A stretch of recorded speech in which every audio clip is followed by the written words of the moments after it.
That's good. That's a good boy, Damien. Just keep going on the swing. Just keep playing on the swing. That's good. Good boy, Damien. Good boy. Good boy. Just keep playing on the swing. Just keep playing on the swing. Keep playing on the swing. Kid, stupid kid freaks me freak out. Welcome all my lovely goblins and ghouls of the internet. I am Hanyo, your demonic cinephile. And we are on the 5th film of the Omen franchise. Until the first Omen comes to theaters on the 4th, 5th, and I'm getting my dates. This Friday.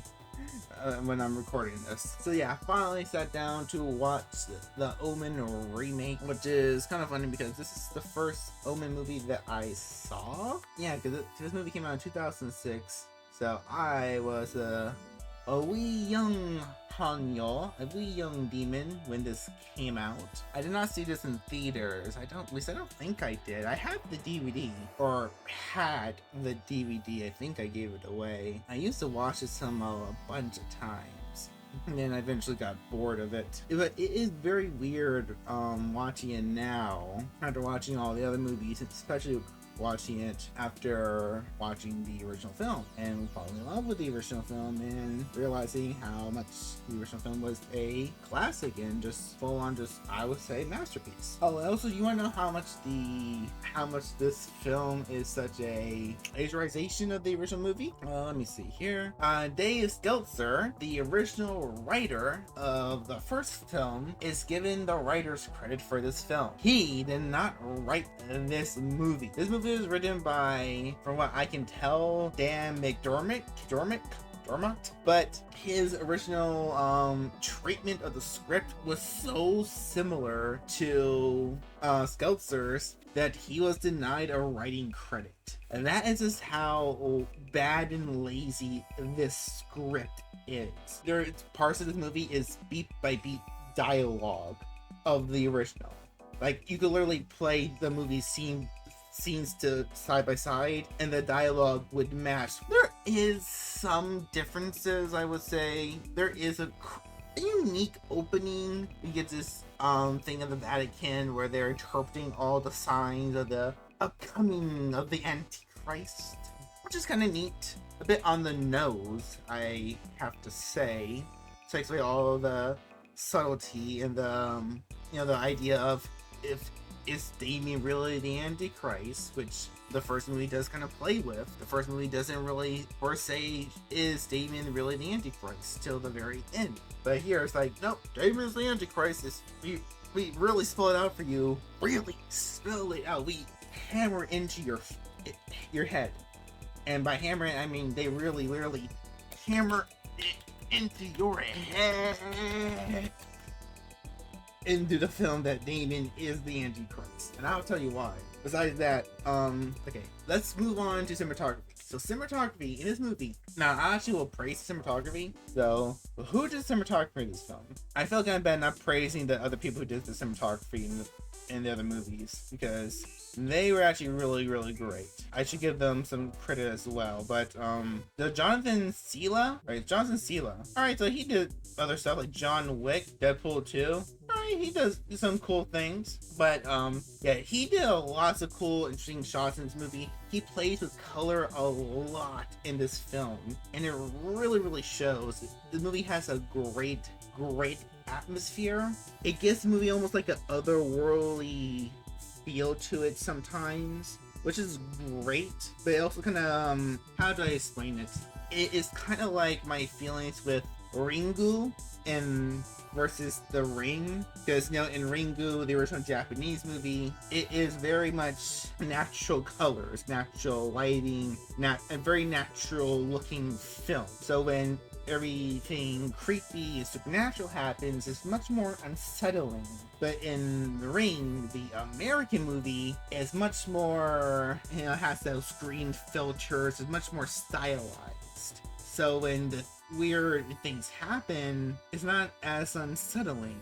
And I have to say, the same thing happens with The Omen 2006. When the strangeness starts to happen, it's not as unique because the whole film kind of has this otherworldly presence to it. It doesn't feel like the modern world, doesn't feel like the real world. While the 1976 film, well, dated as it is, which I like the old 70s look. The old 70s look has this, it has that old aesthetic to it. It has that realistic feel to it. And it feels like, okay, this is the real world. We're watching something that's really happening.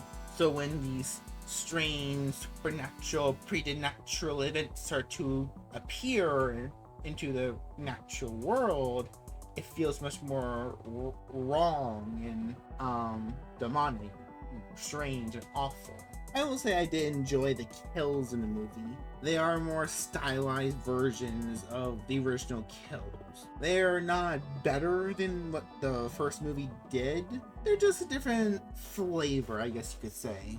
They're not bad by any stretch of the means, just different. Acting wise, character wise, I like Leah Shriver and Julia Stiles as the Thorns. I think they play a nice, cute little couple. They're a little different from the older couple, but that kind of makes sense. They're a younger version. They're a little bit more relatable, so that kind of makes sense. Don't like is that they still kind of play, like I said, you're still essentially playing the same characters. They're repeating the same beat for beat character moments. They were playing the same beat for beat dialogue again and again, and it's just so annoying. The most annoying part is Kathy's character arc. So in Kathy's character arc in the first movie is that her slow distrust and hatred growth to Damien, and it is very slow throughout the first movie. In fact, in the first movie, I thought she was having nightmares about Damien. Turns out, no, that's some Mandela effect I was having towards this film. She didn't have nightmares in the first movie. That's all of this movie. The first movie, her trust towards Damien is very slow. It's very, you can see it simmering in her interactions throughout with the family. And it's very sad to see her, turn against this, what she thinks is her baby. And when Thorn hears the therapist hearing Kathy thoughts that this is not her child, he's like, wait, what? But here, no, it's like the moment at the birthday party, she's like, no, that's not my son. I don't like him. That's not my boy anymore. It's like, immediately 180 flip. Like the big thing in the first big difference, like, oh no, this is a different script, is when, like in the first movie, after like the incident at the church, when they're driving to the church, it is the husband who is concerned about Damien, like not ever being sick and stuff, and being concerned like maybe he should go to the doctor. But in here it's Kathy, but it's played differently because in the first movie is the husband being all being like, well, he's being kind of like confused, like, well, maybe we should take him to the hospital, it's kind of weird. He's a 5-year-old, the kids are dirty. Maybe we should just take him to a checkup. And here she's like, yeah, but kids, he's never been sick. It's not right. It's a weird mean distrust of her child that comes really, really quickly out of the blue, and it shouldn't have been like that.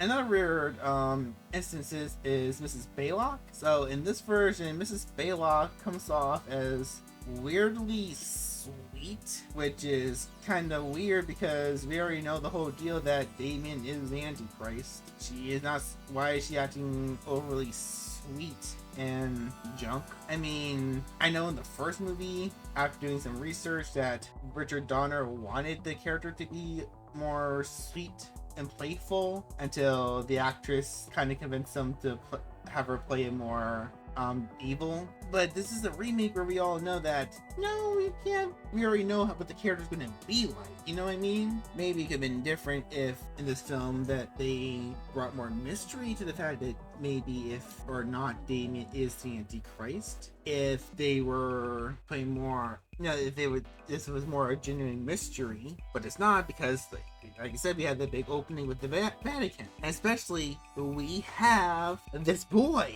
this sweet, awesome child that I am looking after because the big boss told me that I had to. He's a sweetheart. I would never make fun of. I never make fun of the boss's kid. I never bad nothing. Look at this fucking kid. It's fucking scary. And that's the fucking point. He is too scary. Look at him. He looks like he's trying to be evil. In the first film, Damien was acted like a normal little boy throughout most of the film. He barely acted like a malevolent entity. He was sweet. He was kind. With just those few moments where he acted demonic. And when he did act demonic, it was like, wait, was he acting demonic or was he just being a dumb kid? We don't really know until the very end of the film. But here it's like, oh, he's just being creepy because he's Satan. He's Satan. Look, everybody, look. He's the Antichrist. God, can you not think anything more creepy or subtle? I mean, there's this one point in the film where Kathy comes to get like a midnight drink or something. She comes to the kitchen, and then there's Damien just making like a midnight PB&J, and she's like, Damien? You just look at her like, bitch, what are you here for? What are you doing here? She's like, Damien, I'm talking to you. He just stares at her, like, gets down from his little step stool, walks right past her, like, goes to his room with his PB&J. He's like, why? That was so random, so stupid. Out of all the original scenes you decide to add, you add that. You add that. I don't even know. I don't even know. And to make it even worse, we have these weird visions when Kathy is sleeping. I think even the husband has it in one scene. I can't remember what it is. Yeah, where she is like having these premonitions where Damien's evil, where she has some visions where like how he's going to harm her in the future, where she sees him with the scooter, which is a replacement with the tricycle. But it's this one is so freaking weird. She's in a bathtub. She looks at her arms, her wrists are slit, which I don't even know what's supposed to interpret. I'm guessing her miscarriage and the fact that she's gonna be in a hospital later, I'm guessing. And then there's Damien, but he's wearing a mask, and I always, when I first saw this, I thought it was like a reference to the Jim Carrey mask, but I don't know. I don't get it. And then it jump cuts to him holding the noose from the babysitter, but then he has vampire fangs, and then it just a jump scare her awake, and it's so random and stupid. Like, what was that there for? I literally dumbfounded at the stupidity of this all. Oh yeah, I forgot to mention. Oh yeah, so you remember when I meant to tell you about the subtlety of beating your head into this movie? I'm gonna break some things down. So when I used to go to take film classes at my college, they used to grind something into us called color theory. Now, color theory is the idea of using specific colors in shots to empathize certain thoughts and feelings or ideas. Now, the color theory can be pretty cool, and other times it can be pretty annoying because sometimes you just want to use the color because it's pretty or because you think it looks cool. And here, in this movie, they really use the color red to symbolize danger, to really show the presence of the Antichrist or Satan or the apostles of the devil or something something. Here it's used all the freaking time, and it's very it becomes very on the nose. Like, so when Thorn goes to the hospital and he's looking at the baby Damien. So he's looking at the nursery, and the nursery is all sterile white except for one crib, or I guess where Damien was in. And guess what color the crib is? Is red. Damien's cake is black, red, and the little spiral on it looks like a big 6.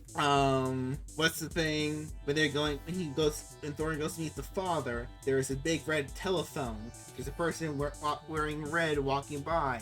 Like, there's so much color red. When Kathy's talking about getting an abortion, she wears a red shawl around herself. What's the color of the roses she goes to water when Damien hits her? It's red. What color is the tricycle Damien rides when he goes to hit her? It's red. It is like the color red is so overused in this movie. I started hating it by the end of the movie. Like, it was so drilled in my brain. I just wanted them to use any other color. Like, really, it's any other color. Green, blue, anything else. Be nice. Please.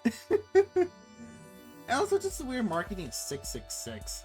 This movie was obsessed with the 666. Like, this movie, they rushed this movie to come out on June 6, 2006. They use it in the marketing all the time. The 666 is a part of the opening title sequence. 666 is in the title, it's in the logo, it's on the DVD case, it's on the posters. They were really obsessed with 666. June 606. They really wanted to make this stick in the marketing. I can't even remember that back then. God, why do I remember that? Bear, I kind of remembered smidge. It was so bad.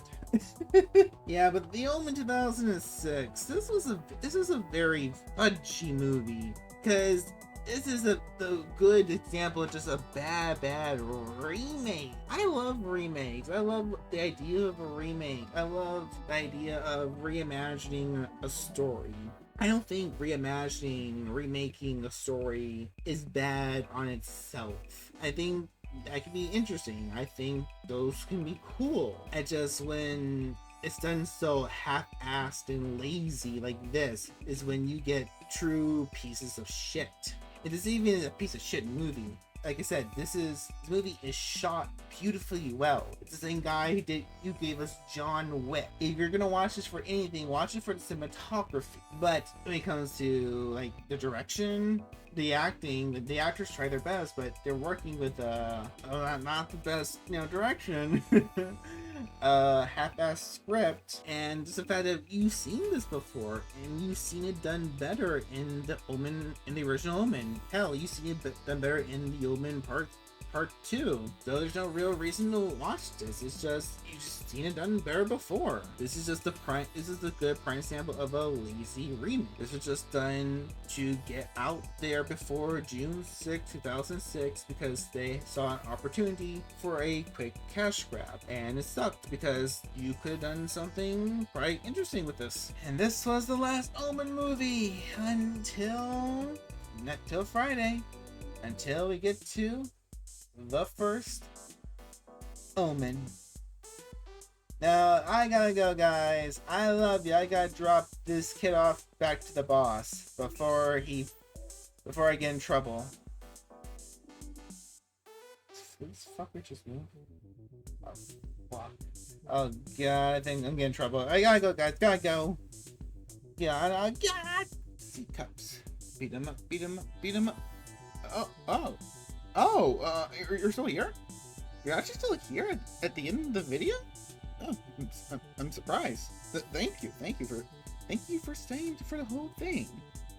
If you have a few more seconds of your time, if I could, can you scroll down to that description and hit that little button that takes you over to my Twitch? I stream there almost every day. We play horror games, action games, and visual novels. So, if you don't mind, if you like what I do here, if you can stand my annoying voice here, follow me on Twitch and we can hang out some more. Alright, hope to see you over there. Have a good day.